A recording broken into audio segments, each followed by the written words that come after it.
se puede dormir temprano, que después pasan un montón de cosas a la noche. Milei en particular, el gobierno de Milei en particular, tiene como esa impronta de que todo pasa medio a la noche. Sí. Es gente que medio va de jirafales, ¿no? Digamos, que sigue como de largo, no sabemos en qué momento duermen, pero es gente que duerme poco en general. Y hace cosas muy a la noche. Muy a la noche. Muy de trasnoche, muy de fin de semana. Sí, Sí. efectivamente. Entonces, y estábamos con la Mucho duda. mango loco, dicen en el chat. Sí, estábamos con la duda porque ayer lo que circuló a la noche era como el borrador del decreto del Claro. Fondo Monetario, del acuerdo con el Fondo Monetario, que supuestamente iban a enviar para que el Congreso acompañara. Pero yo tenía entendido que todavía no había sido publicado en el boletín oficial. Así que Bueno. ahora sí, ahora está eso confirmado porque se acaba de fijar Martín Epstein. De esto vamos a estar hablando no solamente ahora en el resumen, que vamos a hacer un pequeño adelanto. Por supuesto, Martín va a estar explicando más en extenso qué es lo que dice este decreto del acuerdo, pero sobre todo qué es lo que no dice este decreto. Vamos a empezar, obviamente, nuevamente pidiéndoles un like a todos ustedes que están por ahí, agradeciéndoles, por supuesto, siempre que colaboren con que esto se difunda y con que esto, bueno, llegue cada vez a más gente. Y vamos a empezar hablando en este resumen, obviamente, del panorama que va dejando el temporal de Bahía Blanca, la tragedia de Bahía Blanca. Hay que decir que Milei no tiene pensado viajar al lugar, ni va a destinar más dinero a los damnificados de lo que contábamos ayer, estos 10.000 millones de pesos que el propio Guillermo Francos había informado que, y además en un comunicado de la oficina del presidente, se había señalado. El entorno del propio Javier Milei, dice que él continúa monitoreando la catástrofe, esto es inchequeable claramente, de lo que se vive en Bahía Blanca desde la Quinta de Olivos. No tiene pensado viajar a la zona de las inundaciones y por ahora tampoco, decíamos, va a enviar más de estos 10.000 millones de pesos que mencionábamos. Eso sí, el triángulo de hierro tuvo que cambiar todos los planes que había porque me parece que hasta ellos se dieron cuenta de que era un montón. Vamos a recordar que él tenía previsto viajar a la fiesta de la vendimia en Mendoza, cosa que finalmente terminó cancelando. Imagínense que si en este contexto lo vemos en un lugar de festejo al presidente de la nación, cuando ni siquiera... no digo poner un pie en Bahía Blanca, pero sí en algún momento hasta se había especulado con que podía sobrevolar en helicóptero la zona del desastre y sin embargo ni siquiera eso. Bueno, así que primero se bajó de la fiesta de la vendimia en Mendoza y ayer se confirmó que tampoco va a ir a Chile, que él iba a viajar hoy mismo este martes, donde se preveía que iba a dar una conferencia privada porque él sigue facturando, además ya dijo él que cobra por sus opiniones. Cobra por sus opiniones. Por supuesto. Así que, bueno, también tuvo que suspender sus actividades la propia Karina Milei, la secretaria general de la presidencia, que tenía planeado hacer algunos actos relacionados con la política partidaria. Primero en Mendoza, donde seguramente iba a acompañar también a su hermano.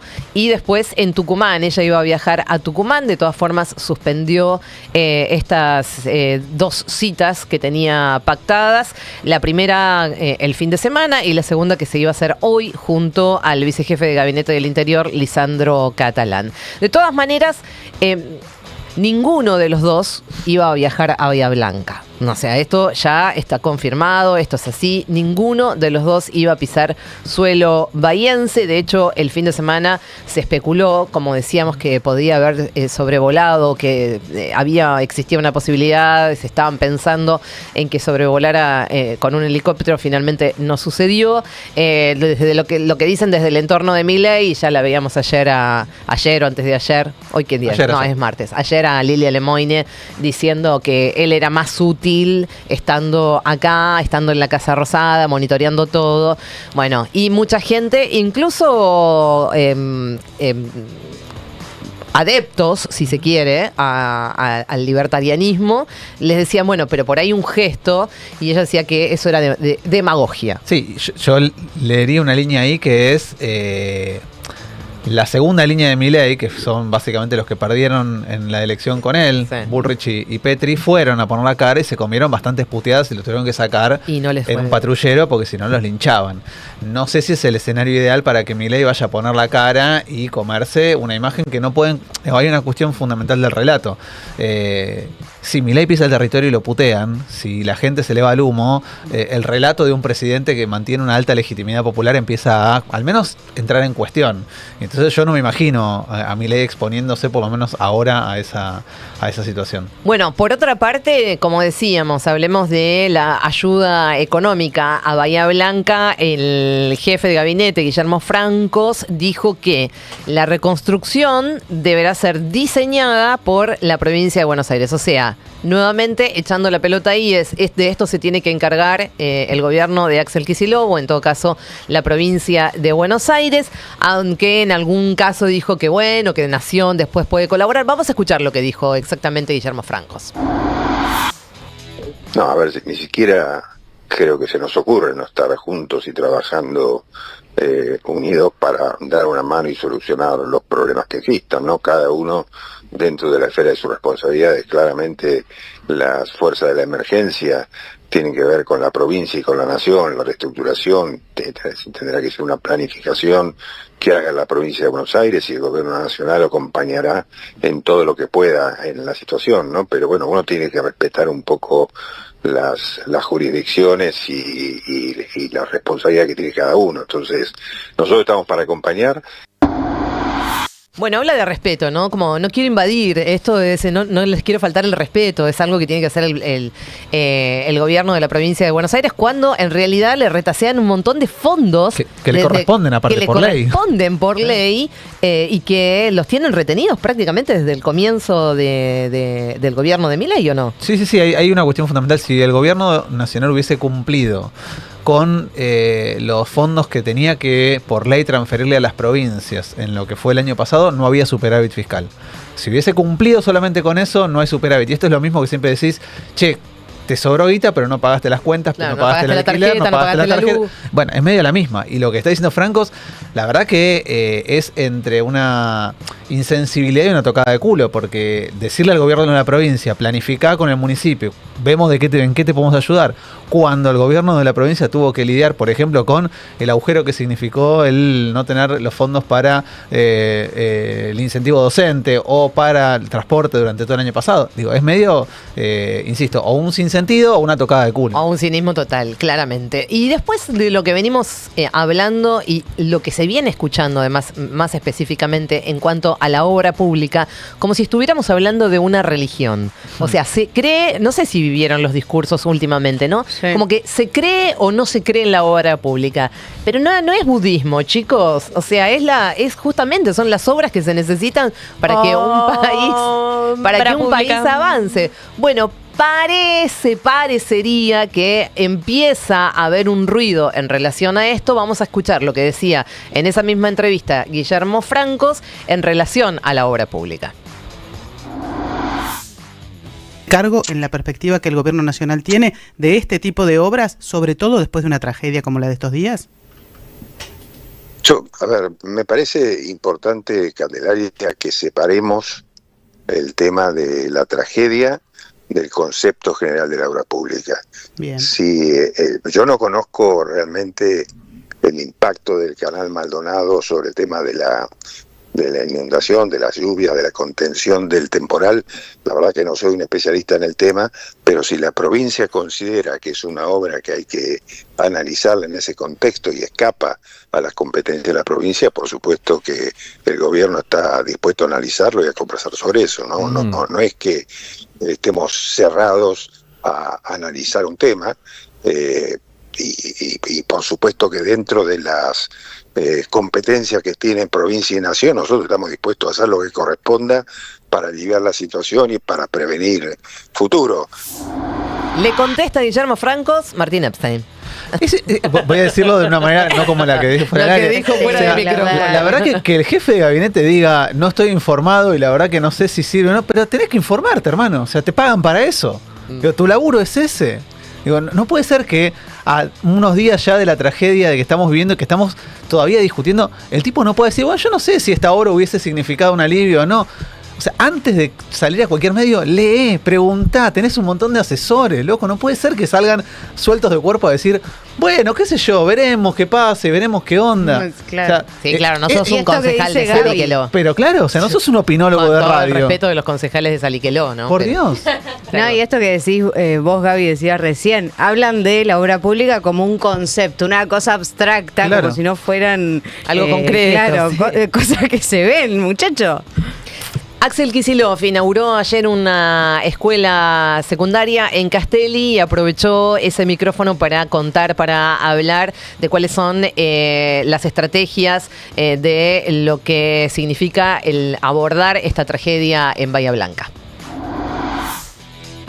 El pueblo, la sociedad, la provincia, la Argentina entera, porque recibí llamados de prácticamente todos los gobernadores, también de todas las fuerzas políticas.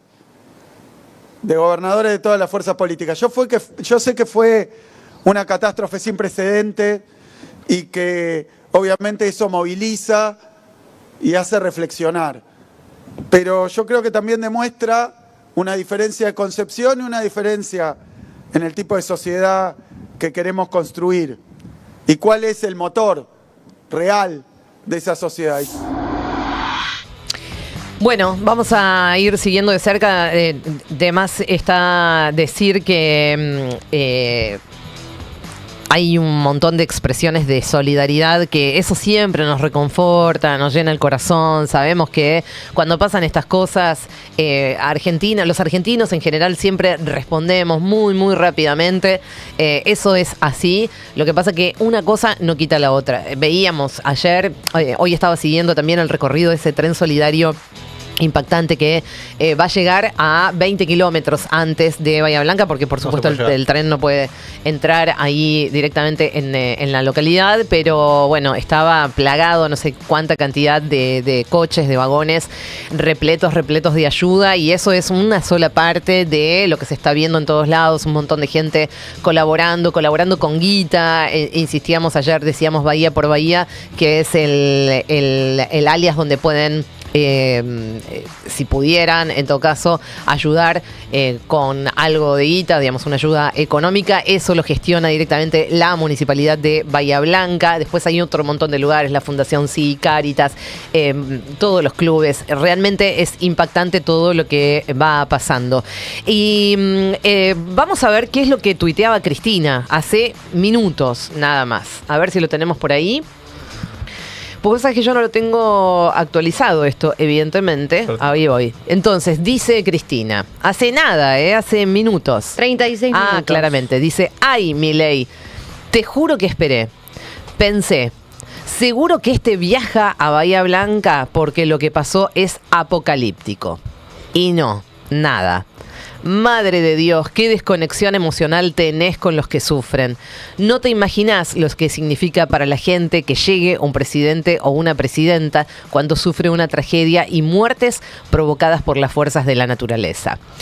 Te lo cuento de primera mano. El 9 de febrero de 2009, un alud de barro sepultó literalmente al pueblo de Tartagal en Salta. Yo recién llegaba de una visita oficial a España tras compartir condecoración, gala y encuentros con reyes y presidentes. No lo dudé un instante. Me fui derecho para Salta y terminé enterrada en el lodo junto al resto de los vecinos, recorriendo el pueblo y visitando las casas cubiertas de barro. Después de la catástrofe, reconstruimos todo lo que había destruido la naturaleza y más también. No fue lo único que nos tocó afrontar. El 7 de septiembre de ese mismo año un tornado voló, y no es metáfora, el pueblo de San Pedro en Misiones. Llegué al otro día a Posadas. Era la cuarta vez que visitaba la provincia. Debía trasladarme en helicóptero hasta San Pedro, pero las condiciones meteorológicas impidieron el vuelo, por lo que resolví ir por tierra. Me acuerdo como si fuera hoy. Con el entonces gobernador Maurice Clos nos subimos a una camioneta. Él de chofer y yo de acompañante. Recorrimos más de media provincia en medio del viento y la lluvia hasta llegar a San Pedro. No sabes el sufrimiento y la tristeza que tenían los sanpedrinos misioneros. A los 6 meses volví a San Pedro para inaugurar las 3 escuelas que el viento destruyó y que reconstruimos junto a las viviendas. Y sigue esto que estamos leyendo Es el tuit de Cristina Kirchner, que acaba de postear en la cuenta X, que dicho sea de paso está funcionando nuevamente muy mal. Por eso hay momentos en que tenemos algunas dificultades. Dice, bueno, en fin, se trata de estar, acompañar, ayudar, reconstruir. No es tan difícil, hay que poner voluntad y sobre todo plata en mayúsculas, pone Cristina, porque tampoco sirve solo poner la cara para la tele. Hay que poner la cara y la billetera para poder reconstruir Bahía Blanca. Su intendente, Federico Susbieles, ha evaluado los daños en 400.000 millones de pesos, o sea, casi 400 millones de dólares. Ayer nomás gastaste 224 millones de dólares del Banco Central para intervenir en el mercado de los dólares financieros y seguir con el dólar oficial planchado. En un día quemaste más de la mitad de lo que necesita Bahía Blanca para su reconstrucción. Fíjate, Milei termina diciendo Cristina. Hace un ratito nada más, me parece ya subida a marcarle la cancha, pero muy de cerca, a morderle los tobillos directamente a Milei, ¿no? Sí, me parece interesante, digo, más allá de la descripción que hace, de que efectivamente, simbólicamente, que el presidente o presidenta baje al territorio cuando pasa alguna situación de este estilo, tiene una cuestión simbólica fuerte. Me quedo con lo último. Sí, nos acordamos mucho cuando arrancó el gobierno de Milei, el famoso no hay plata. ¿Sí? Él dijo, no hay plata. De hecho, había gente que imprimía remeras con el no hay plata y lo tomaba en joda.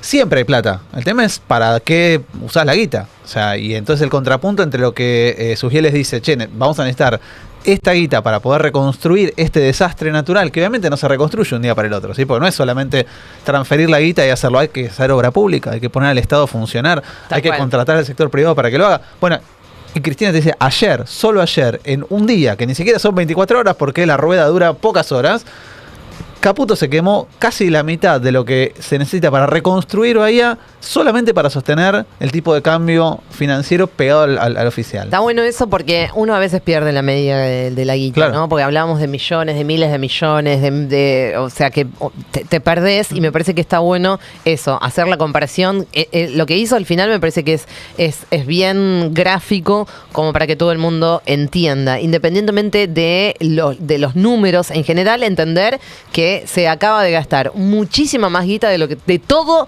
lo que pidió Susbieles, ¿no? De lo que acaba de poner el gobierno de Milei, que son esos 10.000 millones de pesos que no alcanza ni siquiera para reconstruir el hospital, que se necesita el doble para reconstruir el hospital. Imagínense todos los daños que ha generado esta impactante tormenta en Bahía Blanca, lo que va a significar esa mínima guita que acaba de decir el gobierno de Milei, que es lo que le va a transferir a el municipio de Bahía Blanca. Vamos a hablar de Caputo porque finalmente, ahora sí, de lo que ocurrió anoche y que nuestra querida Lu Espíndola no se enteró salvo esta mañana cuando se levantó. Cuéntenme, dale, porque me acosté muy temprano. Bueno, se publicó en el boletín oficial el DNU. Decreto de necesidad y urgencia, porque como dijo Caputo, es necesario y es urgente. Contundente. Habla del momento en el que estamos viviendo, de alguna manera, dirían ellos mismos, principio de revelación. ¿Por qué es tan necesario y tan urgente? Bueno, primero contemos que finalmente el gobierno efectivamente publicó en el boletín oficial el DNU que habilita, o sea, ellos se dan permiso, se decretan que ellos se dan permiso. Claro. Básicamente es eso. Es eso. Se dan permiso para acordar. Me autorizo a ir a pedir plata. Me autorizo. Como cuando me quiero comprar algo y me da culpa, claro, ¿no? Sí, claro. Entonces vos te escribís, me autorizo a gastar. Autorizada. Es el permitido, Perfecto. ¿no? O sea, Claro. estás con poca guita, bueno, me endeudo con... Y abajo pones, estás autorizada. El tema vos es misma. que en mi caso la guita es mía. En Claro. el caso la guita es de todos nosotros. Eso es un muy buen punto. Bueno, la pregunta es, ¿se detalla el acuerdo? Un poquito. Martín después nos va a explicar bien. No dice el monto del préstamo ni cuáles son las condiciones, básicamente. ¿no? No dice montos, no dice tasas, no dice cómo se va a repagar. Es como una especie de cheque en blanco, o sea, es el famoso cheque en blanco, pero que te lo firmás vos mismo. La autorización que vos le llevabas a mamá o a papá, que decía, vos firmame acá, pero no dice nada. Vos firmá y después vemos. Yo después te digo, confía en mí, ¿no? Bueno, de eso se trata. En los próximos 10 días hábiles, entonces, el jefe de gabinete lo tiene que mandar al Congreso para que sea analizado por la comisión bicameral.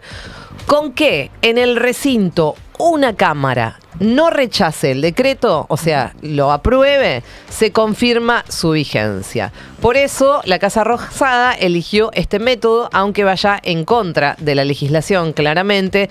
En lugar de un proyecto de ley, se requiere la aprobación de diputados y el Senado, ¿no? O sea, un proyecto de ley que hubiera presentado, en todo caso, el gobierno para que apruebe este acuerdo con el Fondo Monetario Internacional hubiera tenido que pasar por las dos cámaras con la aprobación de las dos cámaras. Como corresponde en nuestro sistema republicano, ¿no? Que las leyes las aprueban en el Congreso las dos cámaras. En el caso del DNU, que ingresa al Congreso, ya decíamos, en los próximos 10 días hábiles, puede ser antes de que se cumplan los 10 días, puede ser cumpliéndose justamente esos 10 días, pero solamente una Cámara no lo rechaza y ya está habilitado. Alcanza con que no lo traten. De hecho, tenemos hace un año y pico la vigencia del DNU 70-2023 que no fue ni tratado y el DNU sigue vigente. Y lo mismo va a pasar con esto. O sea, la lectura que yo estoy intentando hacer frente a esto es, evidentemente los números para que no se trate en la Cámara de Diputados los tienen. Intratables. Entonces, la forma, es que el mecanismo es ese, es como obturar en el Congreso. En lugar de decir, busquemos acuerdos para ver si conseguimos. No, te firmo un decreto que ya está vigente desde las 0 horas del día de hoy y después bloqueo el tratamiento del DNU en una de las dos cámaras y se acabó la historia. Ya está. A todo esto y en este contexto, avanzando con este posible acuerdo del gobierno con el Fondo Monetario Internacional, diputados presentaron una denuncia penal contra el propio Milei por este acuerdo al que estamos haciendo referencia vía DNU. Estamos hablando prácticamente de los diputados de Unión por la Patria que presentaron esta denuncia penal por este decreto. El escrito lleva las firmas de Juan Marino, Hugo Yasky, Daniel Goyán, Julio César Pereira, Sabrina Selva, Victoria Tolosa Paz, Brenda Vargas Mati, con el patrocinio de Eduardo Barcesat.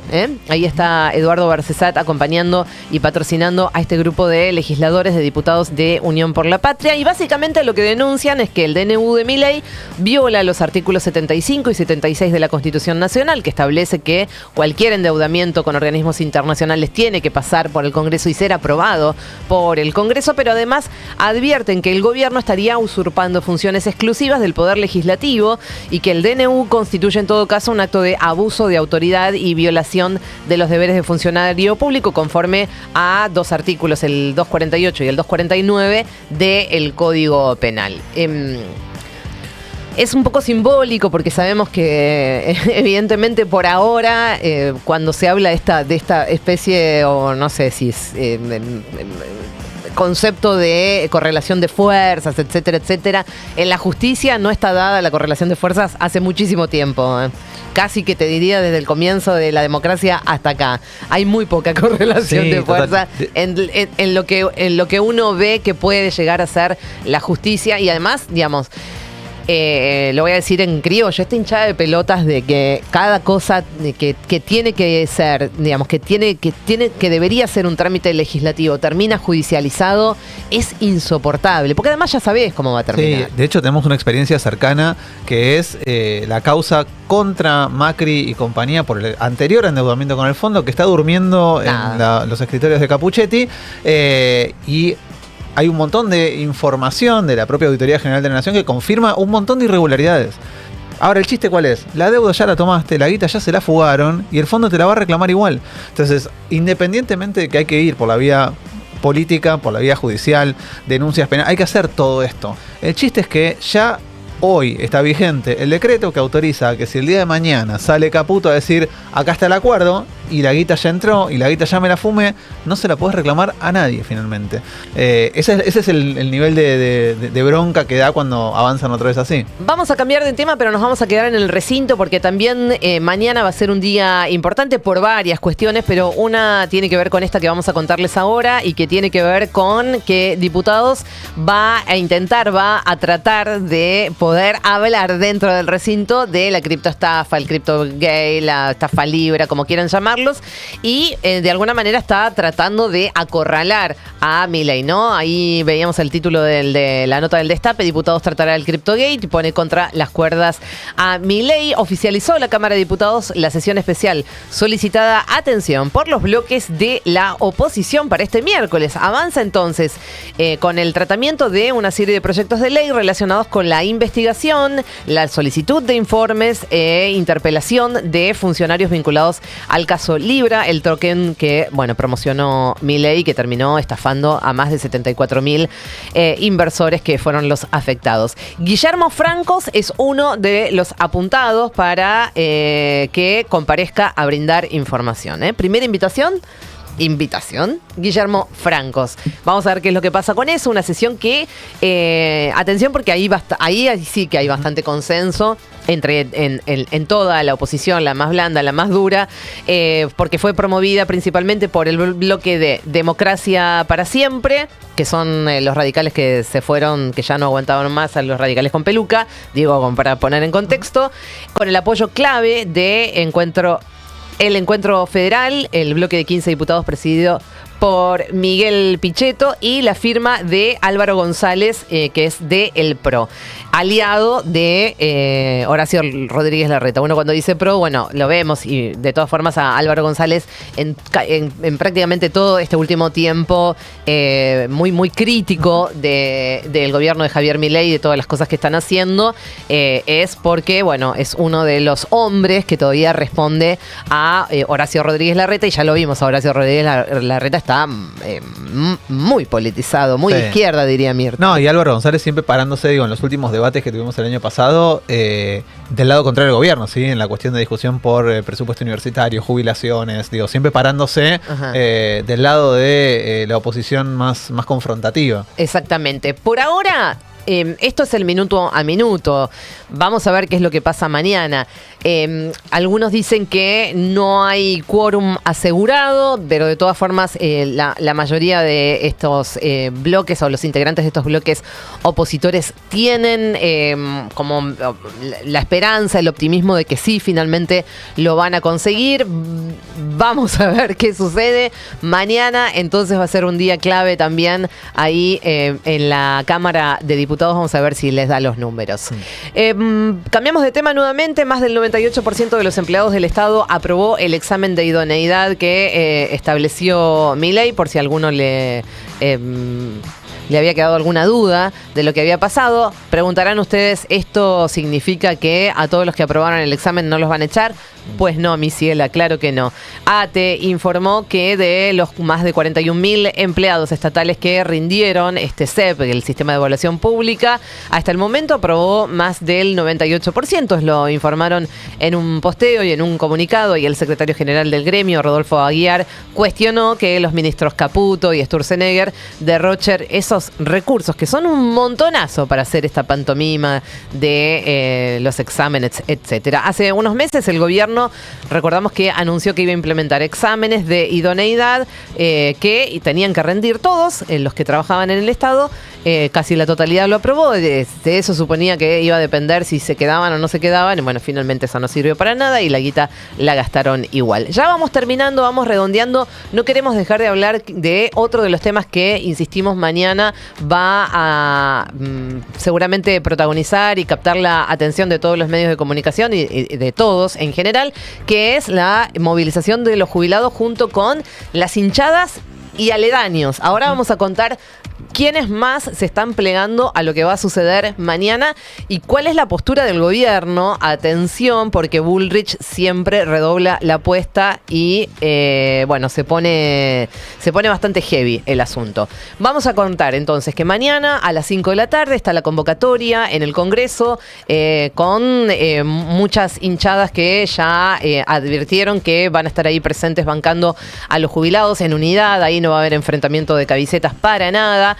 Jubilados, hinchadas se van a movilizar contra el ajuste de Milei y también de alguna manera para cuidar a los jubilados y jubiladas que todos los miércoles están ahí muy, muy solitos protestando por lo que les corresponde después de haber laburado toda su vida. Mientras tanto, atención que acá vamos sumando. Esto de las hinchadas ya veníamos contando en el día de ayer, todas las que se sumaron, mostrábamos ese video fantástico que habían hecho los chicos de Les Jóvenes y otras agrupaciones, pero se suman además la CTA, algunos gremios de la CGT. Atenti con esto. La CGT se va a reunir hoy, martes a la tarde, para definir las próximas acciones, pero que tienen que ver con esto en particular. El gremio de maquinistas que conduce Omar Maturano anuncia que la fraternidad se moviliza junto a la Juventud Sindical, la UGAT, que es la Unión General de Asociaciones Sindicales de Trabajadores del Transporte, y la CAT, que es la Confederación Argentina de Transporte. Fíjense todos los que se van sumando, en defensa de nuestros jubilados, saqueados y reprimidos por el Estado Nacional. Esto es lo que dicen en sus comunicados, que estamos hablando de que tanto la UGAT como la CAT están integrados por 30 sindicatos de diferentes actividades que están algunos vinculados con la UTA. Esto incluye camioneros, Unión Ferroviaria, aeronavegantes, guincheros, señaleros ferroviarios, conductores de taxis, bueno, portuarios, etcétera, etcétera. Estamos hablando de una cantidad, por lo menos no sabemos cuál va a ser la representación en cantidad de gente. Ahora, esto se va agrandando y se van sumando los apoyos. Vamos a ver si esto finalmente termina repercutiendo en el número, en la cantidad de gente que finalmente mañana va a acompañar a los jubilados.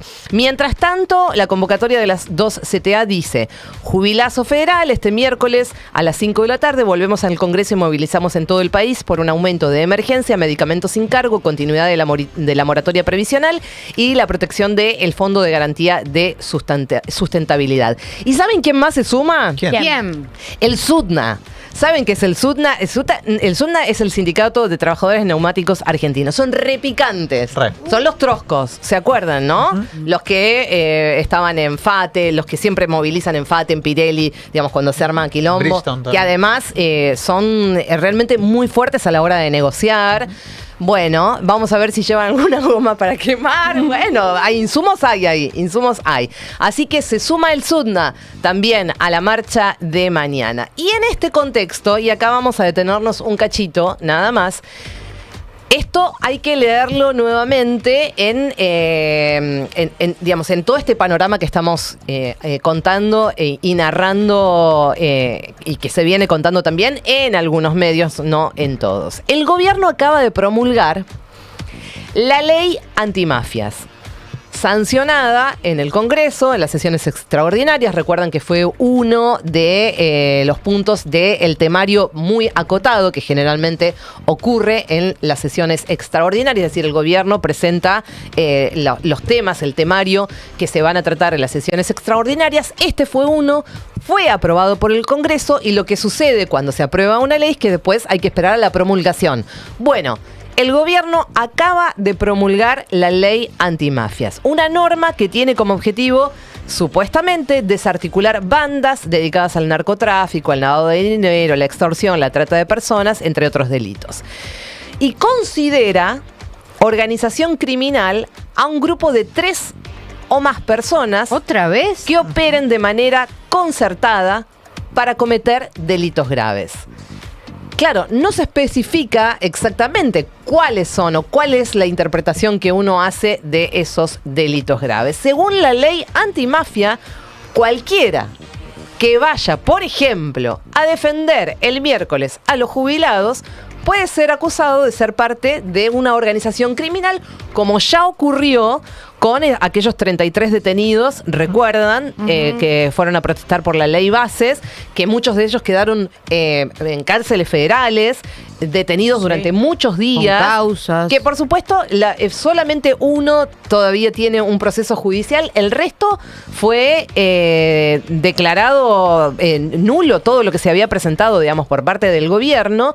Directamente dijeron, no, están absueltos por completo. Es decir, eso además gasta recursos y energía y tiempo de todo el sistema judicial. Pero atención, porque esto puede ser el puntapié inicial para nuevamente la persecución, para amedrentar y para adoctrinar de alguna manera a que la gente no vaya a protestar, ¿no? Sí, de hecho la ley tiene una particularidad que hace que aún todo lo que decís tenga un componente extra de gravedad, que es que personas que promuevan los hechos que terminen en algún tipo de disturbio pueden ser consideradas parte activa en mafiosos todos también. Mafiosos Con por lo cual, convocar a la marcha, por ejemplo. Exactamente, que de hecho 1, 2, 3, 4. El origen de esto, aunque parezca increíble, el origen de esto hay que remontarlo, de esta ley, a la detención de Milagro Sala en Jujuy. A Milagro Sala la meten en cana por promover un acampe del cual no participó. Y se come años de cana, todavía está peleando por su libertad.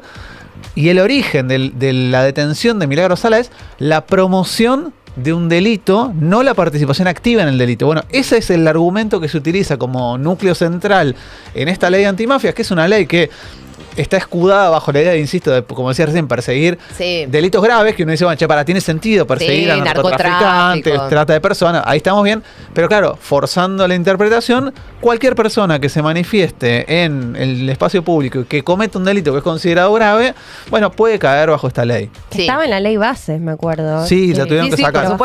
Por supuesto, pero bueno, ahora vuelve en forma de fichas. Hablemos de Patricia Bullrich, porque se dedicó a este tema claramente.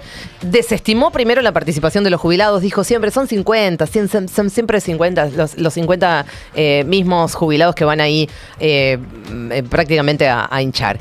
Y de todas formas, atención con esta advertencia que hace la propia Patricia Bullrich a los hinchas de fútbol. Ya no les está gustando lo que está pasando. Entonces, dijo ella, si querés ir y quedarte parado, podés quedarte parado.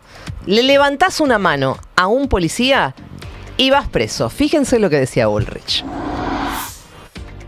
Convocamos todos los miércoles a la marcha de Congreso. All Boys, Antifa.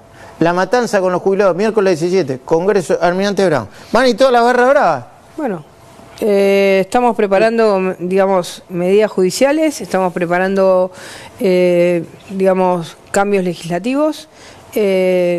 Curioso, ¿no? Que la barra brava que se odian se van a juntar para esto. Primero, ya tuvimos el alerta el miércoles pasado cuando fueron la barra de Chacarita y realmente fue, o de Atlanta, no me acuerdo cuál fue la barra que fue, pero tuvimos el primer alerta. Ahora ellos están buscando, como no tienen más la base que tenían de las personas que cobraban plan social, que era a la que siempre llevaban adelante. Ahora está a la izquierda, algunos kirchneristas y... Quieren entrar por algún lado. Y 50 jubilados, esa es la realidad, hay 50 jubilados. Todo lo demás son militantes políticos y no los vamos a dejar pasar. Y a los barras bravas le vamos a encontrar una medida especial, ya tenemos el derecho de admisión, le vamos a encontrar una medida especial. Bueno, eso es lo que dice Bullrich, le vamos a buscar una medida especial, o sea, algún vericueto vamos a encontrar para meterlos en cana. Así que, bueno. Lo que están planteando es prohibirle el ingreso a la cancha. Y yo escuchaba ayer distintos hinchas de clubes, de clubes, no solo de fútbol, que decían, primero no me pueden prohibir a mí ir a la cancha por manifestarme porque es un derecho constitucional. No hay forma de que te prohíban eso. Y después esto, asociar al hincha como un barra brava, como para darle esa connotación negativa y pensar que el hincha no es un militante político, ¿no? Van 50 jubilados, algunos kirchneristas y estos barra bravas. Sí. Son todos militantes políticos y todos vamos a ser jubilados. Y eso es algo que hay que recalcar porque me parece que no se dice mucho. Estamos luchando por todos estos jubilados que están cobrando una jubilación de miseria, a la que le recortaron los medicamentos, los que no pueden llegar a fin de mes porque ganan 2 mangos y laburaron toda su vida. Y también estamos luchando por los que vienen, porque nosotros vamos a ser jubilados. Y esas leyes de mierda que en este momento se están llevando adelante son las que vamos a vivir nosotros. Sí, y ni hablar de la gente que laburó toda su vida en negro y que tuvo la posibilidad de jubilarse por la moratoria y la pregunta es ¿qué va a pasar con toda esa gente ahora? ¿Qué va a pasar con todos los que ahora son parte de las fuerzas de trabajo y que no tienen ningún tipo de... No, o sea, que no están en blanco, que están absolutamente en la economía en negro? ¿Qué va a suceder con eso? ¿Qué va a ser de nosotros cuando seamos viejos? Bueno, es parte de la discusión de una moratoria que terminó. La moratoria no se prorrogó, con lo cual no hay posibilidad hay gente que ya hoy no se va a poder jubilar, salvo que se apruebe una nueva ley más adelante. Y hay una cuestión particular, que es que las personas más afectadas por la dificultad para jubilarse adelante son las mujeres. Son las mujeres, ¿Sí? claramente. Claro. Digo, pero aparte no es una cuestión solo de sensación, es una cuestión estadística. La mayoría de las mujeres que lograron acceder a la jubilación vía moratoria son mujeres, que por 1000 razones que ya describimos un montón de veces, son quienes están más rezagadas en términos de aportes, en términos de regularización en el mercado de trabajo. O sea, son víctimas de un mercado que las maltrata mientras son laburantes y víctimas de un mercado que las maltrata cuando se quieren jubilar. Por eso creo que esa fue una de las medidas absolutamente revolucionarias Claro. del gobierno, digamos, de la década ganada. Sí, claro. No hay que olvidarse de eso y no hay que olvidarse, los que estamos de este lado, que en algún momento pudimos hacer eso. Sí, claro. Entonces hay que volver ahí también. Hay que pensar en lo que se pudo hacer para verdaderamente transformarle la vida a la gente y cómo muchas veces el propio espacio se olvida de lo que fue en ese momento. Con lo que decías vos, Lu, es cierto, estaban pensando en ver la manera de utilizar esto, el derecho de admisión a las canchas, si alguno lo detienen mañana, ¿entendés? Que es una ridiculez eso. Sí, realmente y lo que es una están ridiculez. buscando... Porque y los que eso- no dejan entrar, por ejemplo, Sí. pueden ser los que tengan pedido de captura o que hayan hecho algún quilombo en la cancha que te dicen, bueno, vos no entras más. Claro. Pero sí, van a ir al Congreso, no a las canchas. ¿Qué tiene que ver Lo que eso? están buscando, y eso hay que tener mucho cuidado para quienes vayan a manifestarse, es esto, crear estas situaciones de violencia con infiltrados. Así que estén cuidados, hay que estar atentos. Los hinchas se conocen entre ellos, más allá de que sean de distintos clubes, saben quiénes son, y cualquiera que ande ahí dando vueltas medio sospechoso, sepan que puede haber estas artimañas del gobierno. Hay que ser muy cagón para no estar con los jubilados, decía el Diego, y vamos a cerrar este resumen contando que justamente hoy, a las 9:30 de la mañana,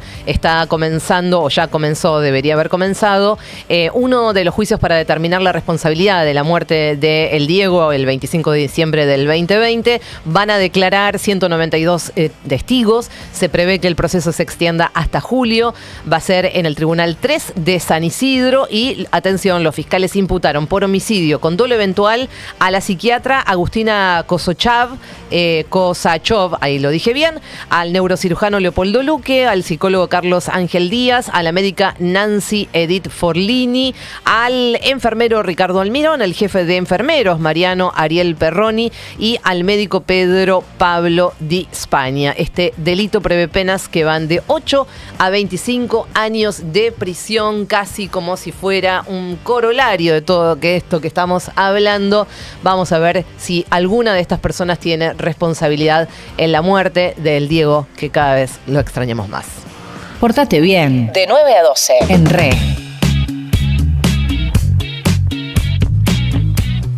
Bien.